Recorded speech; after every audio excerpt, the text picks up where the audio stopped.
بسم اللہ الرحمن الرحیم۔ السلام علیکم عزیز طلباء، میں ہوں باسط علی اور آج میں آپ کے سامنے جماعت نام کی اردو کی شامل نصاب کتاب کے حصہ نثر میں سے سبق نمبر 4 جس کا عنوان ہے شاعروں کے لطیفے، اس کے لیکچر نمبر 2 کے ساتھ حاضر ہوا۔ پہلے لیکچر میں ہم نے مصنف مولانا محمد حسین آزاد کے حالات زندگی کو بغور پڑھا اور اس سبق کے جو مشکل الفاظ معنی تھے وہ بھی ہم نے پڑھ لیے۔ امید کرتا ہوں آپ لوگوں نے وہ الفاظ معنی لکھ لیے ہوں گے۔ آج کے اس لیکچر میں ہم اس سبق کی جو عبارت ہے اس کی تشریح اور خلاصے کو بغور پڑھیں گے۔ عزیز طلباء، آپ کے سامنے جو ہمارے اس سبق کے تدریسی مقاصد ہیں وہ بھی لکھے جا چکے ہیں۔ ایک ایک کر کے میں آپ کو سمجھاتا جاتا ہوں تاکہ آپ لوگوں کو آسانی سے سمجھ آ جائے کہ اس سبق میں کس طرف اشارہ کیا گیا ہے یا کیا بات کی جا رہی ہے۔ سب سے پہلے آپ لوگ دیکھ لیجئے، تدریسی مقاصد میں سب سے پہلا جو نقطہ لکھا ہوا ہے وہ ہے لطیفہ اور شاعروں کی حصے مزاح۔ عزیز طلباء، لطیفے کی اگر چند سطروں میں یا چند جملوں میں تعریف کی جائے تو وہ کچھ یوں بنتی ہے کہ کسی بات کو اس طرح لطیف پیرائی میں بیان کرنا کہ اس کا حسن بڑھ جائے اور سننے والے کو وہ بات بھی اچھی لگے۔ اچھے لفظوں میں، ہلکے پھلکے انداز میں ادب کو مد نظر رکھتے ہوئے کسی بات کو لطیف پیرائی میں بیان کرنا تاکہ اس بات کے اندر جو حسن ہے وہ مزید بڑھ جائے اور جو سنے وہ اس سے لطف اندوز ہو۔ اس میں کسی کی تذلیل یا کسی کی بے عزتی کا پہلو نہیں پایا جاتا، اسی چیز کو ہم لطیفہ کہتے ہیں۔ دوسری چیز اس میں ہے شاعروں کی حصے مزاح۔ شاعر چونکہ لفظوں کے ساتھ کھیلتے ہیں تو ان کے اندر یہ بھی ملکہ ہوتا ہے کہ وہ اپنے لفظوں کا انتہائی خوبصورتی سے استعمال کر کے مزاح پیدا کرتے ہیں جو سننے والے اور پڑھنے والے کو بہت ہی اچھا لگتا ہے اور اس سے ان کی طبیعت کا بھی پتہ چل جاتا ہے۔ عزیز طلباء، دوسرا اس کا نقطہ ہے شعر و ادب میں طنز و ظرافت۔ عزیز طلباء، آپ جانتے ہیں کہ مزاحیہ شاعری بھی ہوتی ہے اور سنجیدہ شاعری بھی ہوتی ہے۔ جو طنز ہوتا ہے نا، طنز کہتے ہیں کسی چیز پر تنقید کرنا۔ یہ دو طرح کی ہوتی ہے، ایک ترقی پسند ہوتی ہے تنقید برائے اصلاح، ایک تنقید برائے تنقید۔ جو شعر و ادب میں جو ظرافت ہے، جو خوشی کا، خوش مزاجی کا پہلو پایا جاتا ہے، وہ لوگوں کے چہروں کو کھلانے کے لیے یا یوں سمجھ لیجئے کہ ملک کی صورتحال ہو، سیاسی صورتحال ہو یا حکومتی اداروں کا صحیح طور سے کام نہ کرنا، شاید اس پر بھی اپنی شاعری کے ذریعے طنز کرتے ہیں تاکہ ارباب اختیار کو بتایا جا سکے کہ آپ جس جگہ پر غلطی کر رہے ہیں اس کو درست کرنے کی کوشش کریں۔ تو یہ شعراء کا اور جو ادباء ہیں ان کا طریقہ رہا ہے کہ وہ طنز و مزاح کے ذریعے، ظرافت کے ذریعے لوگوں کو بہت سی باتیں سمجھاتے رہے ہیں اور یہ ان کی حصے مزاح میں طنز و ظرافت بھی شامل ہوتی ہے۔ وہ کس لیے؟ اب طنز و ظرافت سے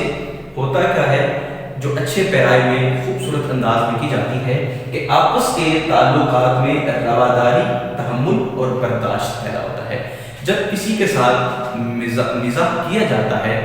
یا حسین پیرائی میں لطیف لفظوں کے ساتھ اچھی گفتگو کی جاتی ہے تاکہ گفتگو کا حسن بھی بڑھے اور سننے والا جو مخاطب ہے وہ خوش بھی ہو جائے، تو اس سے آپس کے جو تعلقات ہوتے ہیں وہ انتہائی مضبوط ہوتے ہیں، بات سننے کا حوصلہ پیدا ہوتا ہے، آگے والے کا جو موقف ہے آپ کو پتہ چلتا ہے اور اس کو سن کر آپ لوگ اپنا موقف بھی پیش کر سکتے ہیں، تو آپس میں رواداری، تحمل کی فضا قائم ہوتی ہے۔ مزاح کا یہ ہرگز یہ مطلب نہیں ہوتا کہ آپ کسی بندے کی اس حد تک تذلیل کریں یا اس کو اس حد تک آپ بے عزتی کی طرف لے کر جائیں کہ وہ بندہ آگے سے ادب کی ساری جو حدود ہیں ان کو ذہن میں نہ رکھ سکے اور بات لڑائی تک جا پہنچے۔ لہٰذا جو تحمل، برداشت ہے، یہ جو رواداری ہے، یہ بھی طنز و مزاح کے اندر ضروری ہے کہ اس حد تک ہونا چاہیے کہ کسی قسم کی بھی لڑائی کا پہلو اس میں شامل نہ ہونے پائے۔ عزیز طلباء، بڑھتے ہیں اگلے نقطے کی طرف، شاعروں کا انداز گفتگو۔ چونکہ ابھی کچھ دیر پہلے میں نے ذکر کیا کہ ان کے جو شاعروں کے آپس کے تعلقات تھے ان میں رواداری، تحمل اور برداشت پایا جاتا تھا، کیونکہ ان کا انداز گفتگو ہی اس طرح کا ہوتا تھا کہ جو دوستی اور محبت کی فضا ہے وہ قائم رہتی تھی۔ شاعر چونکہ لفظوں سے کھیلتے ہیں، لفظوں پر ان کو عبور حاصل ہوتا ہے، وہ اپنی نجی محفل میں بیٹھے ہوں یا اپنے دوست احباب کے ساتھ کسی مشاعرہ میں ہوں، کسی جگہ بھی ہوں، تو اچھے جملے بیان کرنا، اچھی ترکیب کا استعمال کرنا ان کے انداز گفتگو میں شامل ہے۔ اور جب وہ اپنے اسی انداز گفتگو کے اندر طنز و مزاح کو شامل کرتے ہیں تو اس میں بھی اچھے لفظوں کا ہی وہ انتخاب کرتے ہیں، اور ہر شاعر کا جو انداز گفتگو ہوتا ہے وہ اس کی طبیعت کے مطابق ہوتا ہے۔ وہ کیسے گفتگو کرتے ہیں، ان کا انداز گفتگو کیسا ہے، آگے جو اس کے اندر لطیفے آ رہے ہیں مختلف شعراء کے، ان کے لطیفوں سے آپ اس بات کو بخوبی سمجھ جائیں گے۔ اور جو آپ کا یہ جو سبق ہے مولانا محمد حسین آزاد کی کتاب، پہلے بھی میں نے بتایا، آب حیات سے ماخوذ ہے، اس کا جو ماخذ ہے وہ ہے آب حیات، اور اس کتاب میں سے یہ سبق آپ کا لیا گیا۔ عزیز طلباء، بڑھتے ہیں اب اس سبق کے سب سے پہلے لطیفے کی طرف اور سمجھتے ہیں کہ اس عبارت میں کیا بات ہو رہی ہے۔ اس میں اس کے جو کچھ اہم نکات ہیں وہ میں نے درج کر دیے ہیں تاکہ آپ کو سمجھنے میں آسانی ہو۔ سب سے پہلے عزیز طلباء، جو پہلا لطیفہ ہے وہ کچھ یوں ہے کہ میر اور مرزا رفیع سودا کے کلام پر تکرار۔ سمجھ لیجیے، دو شخصوں میں میر تقی میر اور مرزا رفیع سودا، اس میں چونکہ صرف مرزا لکھا ہوا ہے، یہاں بچوں کو یہ مغالطہ لگ جاتا ہے کہ مرزا سے مراد مرزا اسد اللہ خان غالب ہیں، جبکہ یہاں پر وہ نہیں ہے۔ یہاں پر جو مراد ہے وہ نام میں نے لکھ دیا آپ کے آسانی کے لیے، مرزا رفیع سودا ہے۔ ان دونوں کے فن شاعری پر دو شخصوں میں تکرار ہوئی، اور وہ تکرار کی وہ جو بحث و مباحثہ تھا وہ کافی طویل ہو گیا، تو فیصلہ نہیں ہو پا رہا تھا۔ ایک کہہ رہا تھا کہ جو میر تقی میر کا کلام ہے وہ زیادہ آسن، زیادہ اچھا ہوتا ہے، اور دوسرا شخص یہ کہہ رہا تھا نہیں جی، جو رفیع سودا ہے ان کا کلام میر تقی میر کے کلام پر فوقیت حاصل ہوتا ہے۔ لیکن پھر یہی بات کا فیصلہ کروانے کے لیے وہ دونوں اپنے مرشد خواجہ باسط کے پاس جاتے ہیں۔ دونوں اشخاص خواجہ باسط کے مرید تھے، ان کے ارادت مند تھے، تو وہ اس بات پر جس پر وہ تکرار کر رہے تھے اس کا فیصلہ کروانے کے لیے خواجہ باسط کے پاس گئے، اور خواجہ باسط نے صرف ایک جملے میں یوں سمجھ لیجیے کہ دریا کو کوزے میں بند کر دیا، کہ انہوں نے صرف ایک جملے میں بھی میر تقی میر اور مرزا رفیع سودا کے جو شعر و شاعری میں فرق ہے وہ سمجھا دیا۔ انہوں نے کچھ یوں جملہ بولا کہ دونوں ہی صاحب کمال ہیں، یعنی میر تقی میر اور مرزا رفیع سودا دونوں ہی اپنے فن کے ماہر ہیں، مگر فرق صرف اتنا ہے کہ میر کا کلام آ ہے اور مرزا کا کلام وا ہے۔ اب اس میں چیز سمجھ لیجیے، اب اس کو سمجھانے سے قبل میں وہ شعر بھی آپ کو ان دونوں کا سنا دیتا ہوں تاکہ آپ کو آہ اور واہ کا فرق سمجھنے میں مشکل پیش نہ آئے۔ میر تقی میر کا شعر پڑھا گیا کہ سرہانے میر کے آہستہ بولو، ابھی ٹک روتے روتے سو گیا ہے۔ اس شعر کا مطلب سمجھ لیجیے کہ میر کے سرہانے یعنی جس سائڈ پر، جس سمت میں سر رکھ کر سویا جاتا ہے، کہ اس کے سر کی جانب سرہانے پر آہستہ بولو، شور نہ کرو، ابھی ذرا سا کچھ دیر ہوئی ہے کہ وہ روتے روتے ہی سو گئے ہیں۔ دوسرا شعر سن لیجیے، مرزا کا شعر ہے، سودا کی جو بالے پہ ہوا شور قیامت، خدام ادب بولے ابھی آنکھ لگی ہے۔ ان کی مشکل الفاظ ہم نے گزشتہ لیکچر میں ہم نے پڑھ لیے تھے، وہ ہے بالے کہتے ہیں سرہانے کو، شور قیامت، قیامت کا شور، بہت زیادہ شور کرنا، خدام ادب، ادب کی خدمت کرنے والے۔ اب دونوں شعروں میں ایک ہی بات ہو رہی ہے کہ مرزا رفیع سودا کی جو سرہانے پر جب شور قیامت ہوا، بہت زیادہ شور بپا کیا گیا، شور کیا گیا، ان کی نیند میں خلل پڑا، تو ادب کی خدمت کرنے والے بہت سے ادبا یا کچھ لوگ وہ بولتے ہیں کہ بھئی شور نہ کیجیے، آہستہ بولیے، چونکہ ان کی ابھی آنکھ لگی ہے۔ اب دونوں شعروں کو ذرا آپ غور سمجھ لیجئے کہ ان دونوں میں بات ایک ہی ہو رہی ہے، لیکن لفظوں کا انتخاب یہ بتا رہا ہے کہ میر تقی میر کی جو شاعری ہے وہ درد بھری شاعری ہے، اور مرزا رفیع سودا کی جو شاعری ہے اس میں تمکنت پائی جاتی ہے۔ کہ آپ کی شاعری کیوں اچھی تھی، یہ فرق کیوں تھا، وہ فرق تھا ان کا حالات زندگی۔ اگر ہم خواجہ میر تقی میر کی حالات زندگی کی بات کریں تو میر تقی میر کا جو 10 برس کی عمر میں ان کے والد اور چچا کا انتقال ہو گیا تھا، پھر ان کے جو سوتیلے بھائی تھے ان کا بھی ان کے ساتھ کوئی اچھا سلوک نہیں رہا، بدسلوکی ان سے کی گئی، ان کی جائیداد پر بھی قبضہ کر لیا گیا۔ اور تیسرا سونے پر سہاگا یوں سمجھ لیے یہ ہوا کہ میر تقی میر محبت کر بیٹھے اور محبت بھی یک طرفہ جو ناکام ٹھہرے۔ یعنی میر تقی میر کو اپنے پرائے اور محبوب کی طرف سے اتنے غم ملے ہیں، اتنی تکالیف اور مصائب میں زندگی ان کی گزری ہے کہ وہی درد ان کی شاعری میں ہم کو نظر آتا ہے۔ روزگار کے بھی جو معاملات ہیں کچھ خاص نہیں تھے، اسی وجہ سے ان کی شاعری میں آہ یعنی ایک تکلیف کا پہلو ایک پایا جاتا ہے، درد بھرا پہلو پایا جاتا ہے، اور جو کہ انہی کا ایک خاصہ بن کر رہ گیا ہے۔ دوسرا، اگر ہم مرزا رفیع سودا کی بات کریں تو آپ ایک اچھے خوشحال خاندان سے تعلق رکھتے تھے۔ آپ کا خاندان کابل یعنی افغانستان سے ہجرت کر کے ہندوستان میں آیا، اور ہندوستان میں چونکہ آپ پہلے بھی تجارت کرتے تھے تو تجارت کرتے کرتے آپ ہندوستان کے ہی ہو کر رہ گئے۔ آپ کو کسی قسم کا کوئی مسئلہ نہیں تھا، مختلف جو دربار تھے، شاہی دربار تھے، وہاں پر آنا جانا بھی آپ کا تھا، بغیر لالچ کے جایا کرتے تھے کیونکہ کسی چیز کی کمی تو آپ کے پاس تھی نہیں، وہاں پر شعر سننا سنانا۔ تو یہی ایک بہت بڑا فرق ہے خواجہ میر تقی میر اور مرزا رفیع سودا کی شاعری میں، کہ میر کا کلام ان کی حالاتی زندگی کی وجہ سے درد بھرا ہے، اس میں آگ کا پہلو پایا جاتا ہے، فریاد ہے، رونا دھونا ہے، اور چونکہ جو رفیع سودا ہے ان کی شعر و شاعری میں یہ چیزیں نہیں ملتی، خوشی کا پہلو ہے، ایک امید ہے، وہ اس وجہ سے ہے کہ ان کی حالات زندگی بہت ہی بہتر تھے اور وہ خوشحال خاندان سے ہی تعلق رکھتے تھے۔ یہ سارا ان کا ایک بہت بڑا فرق ہے، امید آپ لوگوں کو سمجھ آ چکا ہوگا۔ اس کے بعد دیکھیے جب انہوں نے شعر پڑھا تو کوئی شخص یہ بات لے کر مرزا رفیع سودا کے پاس پہنچا کہ ان کی شاعری پہ جب یہ بات ہو رہی تھی تو خواجہ باسط نے یہ بات کہی، انہوں نے کہا شعر تو سنائیے۔ تو جب انہوں نے شعر سنایا یہی میر تقی میر کا کہ سرحانے میر کے آہستہ بولو ابھی کو روتے روتے سو گیا ہے، تو مرزا رفیع سودا بڑے خوبصورت انداز میں بولے کہ شعر تو میر کا ہے مگر داد خواہی ان کی دادا کی معلوم ہوتی ہے، کہ شعری اسلوب یا شعر کے جو الفاظ ہیں وہ یہ بیان کر رہے ہیں کہ شعر تو میر کا ہی ہے، لیکن جس طریقے سے ان کو داد دی گئی ہے وہ کچھ یوں معلوم ہوتا ہے کہ ان کی دادا کی ہے۔ دادا کہتے ہیں دایا کو، وہ جو دودھ پلانے والی ملازمہ ہوتی ہے جو بچوں کی پرورش کرتی ہے، کہ داد اس کی معلوم ہوتی ہے۔ کیوں کہا گیا؟ کیونکہ جو دایا جو ملازمت پر رکھی جاتی ہے بچوں کو دودھ پلانے کے لیے، ان کی پرورش کرنے کے لیے، اس کو پیسے ملتے ہیں، وہ ایک ماں کا درجہ رکھتی ہے، اور بیٹا جیسا بھی ہو، وہ شکل و صورت میں جس طرح کا بھی ہو، والدین کے لیے یا ماں کے لیے خصوصی طور پر وہ چاند بھی ہوتا ہے۔ تو لہٰذا کہتے ہیں شعر تو اچھا ہے، لیکن جس طریقے سے ان کو داد دی گئی ہے یوں لگتا ہے کہ ان کی دایا کی داد دی ہوئی ہے۔ اب اس میں جو ایک چیز میں آپ کے گوش گزار کرنا چاہتا ہوں وہ ہے خواجہ باسط کا ایک جملہ کہ دونوں ہی صاحب کمال ہیں، لیکن فرق صرف اتنا ہے کہ میر کا کلام آ ہے اور مرزا کا کلام وا ہے۔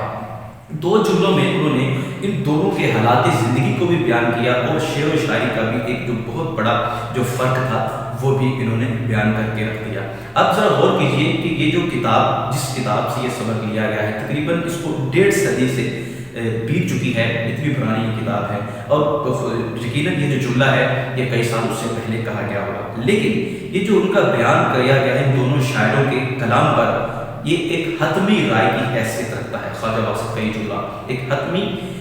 رائے کی حیثیت رکھتا ہے، جس سے خواجہ باسط کے شعری ذوق اور تنقیدی شعور کا بھی ہمیں اندازہ لگتا ہے کہ کس حد تک ان کا شعری ذوق تھا، اور وہ تنقیدی ذوق بھی رکھتے تھے، شعور بھی رکھتے تھے، کہ انہوں نے ایک جملے میں ان دونوں جو بہت بلند پایا شعراء ہیں ان کی شاعری میں فرق کو بیان کر دیا ہے۔ عزیز طلباء، بڑھتے ہیں دوسرے لطیفے کی جانب۔ اس میں جو اہم نکات ہیں وہ میں نے لکھ دی، اب آپ کی آسانی کے لیے اس کو میں سمجھا بھی دیتا ہوں۔ سب سے پہلے لکھا ہے کہ ایک مشاعرے میں 12 یا 13 برس کے لڑکے نے غزل پڑھی۔ ایک مشاعرہ تھا، اس میں ایک نوعمر نوجوان 12 یا 13 برس اس کی عمر تھی، اس نے انتہائی خوبصورت انداز میں ایک غزل پڑھی، اور مرزا سودا رفیع سودا بھی اس میں موجود تھے۔ اس غزل کا مطلب کچھ یوں ہے کہ دل کے پھپھولے جل اٹھے سینے کے داغ سے، اس گھر کو آگ لگ گئی گھر کے چراغ سے۔ عزیز طلباء، جب یہ مطلع پڑھا گیا، جو مرزا سودا ہے جب انہوں نے یہ مطلع سنا اس سے بار بار سننے کی التجا کی گئی، اس کو سنا گیا، چونک پڑے، حیران ہو کر بولے یہ مسئلہ کس کا ہے؟ کہا جی اس نوجوان کا ہے جس کی عمر ابھی 12-13 برس ہے، لیکن اس نے ایک بہت بڑا شعر کہہ دیا۔ اس شعر کو ذرا سمجھ لیجیے تاکہ میں آپ کو سمجھانے کے بعد اس لطیفے کو پورا مکمل طور پر بیان کر سکوں کہ دل کے پھپھولے پھپھولے ہم نے پڑھا تھا، چھالوں کو کہتے ہیں آبلے،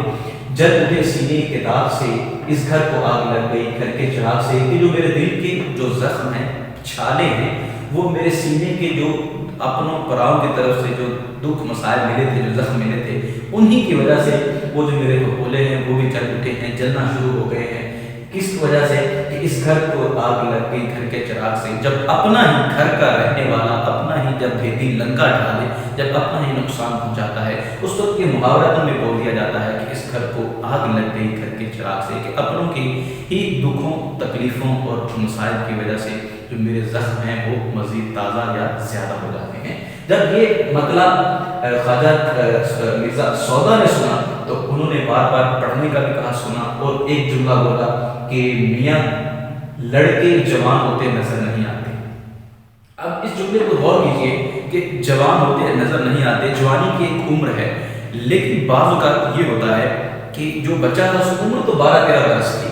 لیکن ان کی جوانی کا عالم انہوں نے اس لیے بیان کیا ہے کہ جو شعر کے اندر لفظوں کا انتخاب ہے، جو لفظوں کی خوبصورتی ہے، اس بچے کی ذہنی طور پر اس کی بلوغت کو ظاہر کرتی ہے کہ ذہنی طور پر وہ نوجوان کتنا پختہ تھا جس نے اپنی چھوٹی عمر میں اتنا بڑا شعر کہہ دیا جو کہ اس کی عمر کے کہنے والے بچوں میں بہت کم پایا جاتا ہے کہ اس حد تک وہ بات کر سکے۔ تو لہٰذا ایک شعر کی وجہ سے ہی مرزا سودا نے کہا کہ بچے کہ میاں لڑکے جوان ہوتے نظر نہیں آتی۔ اب اللہ کی قدرت دیکھیے گا کہ قدرت خدا کی خوشی ہوئی کہ انہی دنوں وہی لڑکا وہ جل کر مر گیا۔ عزیز طلبہ، اب بڑھتے ہیں ہم تیسرے لطیفے کی جانب۔ اس کے اہم نکات بھی ہیں اور ایک ایک کر کے میں اس کو آپ کو سمجھا بھی دیتا ہوں کہ جرت کسی جگہ بیٹھے انشاءاللہ خان آئے اور ان سے پوچھا۔ ایک جگہ جرت کسی مشاعرے میں بیٹھے ہوئے تھے کہ وہاں پر انشاءاللہ خان بھی آئے۔ انہوں نے دیکھا کہ جرت سر جھکائے بیٹھے ہیں۔ جرت ان کا تخلص ہے، اصل نام ان کا ہے یحییٰ امان۔ جرت کا اصل نام یحییٰ امان ہے، لیکن جس کلمی نام سے وہ جانے جاتے ہیں شیخ قلندر بخش جرت۔ جرت ان کا تخلص ہے اور قلندر بخش کے نام سے وہ کلمی نام سے مشہور ہے۔ آپ کسی جگہ جو جرت کسی جگہ بیٹھے سر جھکائے ایک فکر میں تھے، کچھ سوچ رہے تھے کہ سید انشاءاللہ خان وہاں پہ تشریف لائے، اور وہاں پر آ کر ان کو سر جھکائے جب دیکھا تو ان سے پوچھتے ہیں کہ آپ کس فکر میں ہیں؟ ارے بھائی کیا سوچ رہے ہیں کہ سر جھکا کر بیٹھے ہو؟ تو جرت نے کہا جس ذہن میں ایک مصرع ذہن میں ہے، دوسرا نہیں سوچا۔ کہ میں ایک مصرع جو شعر کا آپ کو بتایا، مصرع شعر کے دونوں جملوں میں سے ایک جملے کو کہتے ہیں کہ شعر کے لیے میں لکھنا چاہ رہا ہوں، اس کا ایک مصرع میرے ذہن میں آ گیا،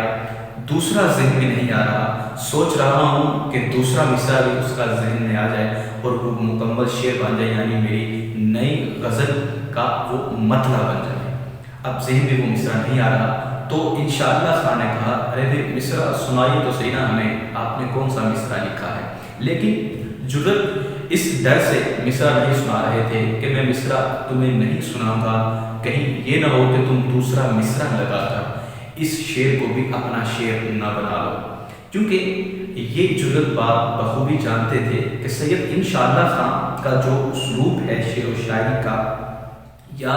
جو وہ تضمین اور گرہ کا استعمال کرتے ہیں، کہ اگر انہوں نے یہ مصرع بول دیا تو بے شک مصرع ایک ان کا ہے ایک میرا ہے، لیکن مجھے ڈر ہے کہ وہ انہی کا مصرع ہو کر نہ رہ جائے، چونکہ ان کی تضمین اور گرہ بہت پختہ ہوتی ہے۔ اب انہوں نے اصرار کیا سید انشاء نے کہ جرت سنائیے تو صحیح نا جو مصرع آپ کے ذہن میں آیا ہے، میں بھی تو سنوں کیسا شاہکار ہے آپ کے پاس۔ تو جرت کو جب بہت زیادہ اصرار کیا گیا تو انہوں نے آخر کار وہ مصرع پڑھ دیا۔ وہ مصرع کچھ یوں تھا، انشاء کے اصرار پر جرت نے پھر پڑھا، اس زلف پہ پھبتی شب دیجور کی سوچی۔ شب دیجور ہم سمجھتے ہیں، ہم نے پہلے بھی پڑھا، یہ سیاہ رات کو کہتے ہیں، کہ اس میں جو جرت یہ بیان کر رہے ہیں کہ محبوب کی زلف کو دیکھ کر اندھیری رات کا جو خیال آتا ہے کہ یعنی محبوب کی سیاہ زلفوں کو رات کے اندھیرے کے ساتھ وہ تشویش میں دے رہے ہیں کہ محبوب کی حسین زلفوں کو دیکھ کر اندھیری رات کا خیال آتا ہے۔ تو جیسے ہی انہوں نے اس مطلع کا پہلا مصرع سنایا تو جو سید انشاء ہیں، چونکہ وہ بھی ایک بہت بلند پایا شاعر تھے، تو انہوں نے فوراً بغیر توقف کیے یہ شعر اگلا مصرع پڑھ دیا کہ اندھے کو اندھیرے میں بہت دور کی سوچی، جرت انشاء کو مارنے کے لیے دوڑے کیونکہ جرت نابینا تھے۔ جیسے ہی انہوں نے دوسرا مصرع پڑھا بھی اندھے کو اندھیرے میں بہت دور کی سوچی، تو جرت چونکہ ان کے بارے میں مشہور ہے کہ چیچک کی وجہ سے یا کسی حادثے کی وجہ سے یہ نابینا ہو گئے تھے، پہلے نابینا نہیں تھے۔ اور کچھ لوگوں کا یہ بھی ماننا ہے کہ عورتوں کی محفل میں شرکت کرنے کے لیے یہ اپنے آپ کو اکثر نابینا ظاہر کیا کرتے تھے، لیکن آخری عمر میں ان کے ساتھ کچھ یوں ہوا کہ وہ سچ مچ میں ہی نابینا ہو گئے۔ تو لہٰذا جرت چونکہ نابینا تھے، ان کی بینائی جاتی رہی، تو جب انہوں نے یہ مصرع پڑھا سید انشاء نے کہ اندھے کو اندھیرے میں بہت دور کی سوچی، تو چونکہ وہ نابینا تھے تو انہوں نے اپنا جو لاٹھی تھی یا ڈنڈا وہ اٹھایا اور ان کو ٹٹولتے پھرے اور مارنے کے لیے بھاگے۔ لیکن اب اس میں ایک بات کا آپ اندازہ لگا سکتے ہیں کہ شعراء کی تیز زبانی لفظوں کا استعمال کس حد تک اللہ نے ان کو ملکہ دی تھی کہ وہ لفظوں کے ساتھ کس طریقے سے حسن پیدا کرتے تھے۔ جرت ایک بہت بلند پایا شاعر ہے، ان کا ایک شعر جو مجھے بہت پسند ہے، آپ کے ذوق کی نظر کرتا ہوں کہ کچھ اشارہ جو کیا ہم نے ملاقات کے وقت، کچھ اشارہ جو ہم نے کیا ملاقات کے وقت، ٹال کر کہنے لگے دن ہے ابھی رات کے وقت۔ عزیز طلباء، امید کرتا ہوں آپ کو آج کا سبق سمجھ آ گیا ہوگا۔ انشاءاللہ اگلے لیکچر میں ہم اس سبق کے جو بقیہ لطائف ہیں ان کو پڑھیں گے۔ آپ کی سماعتوں کو شکریہ۔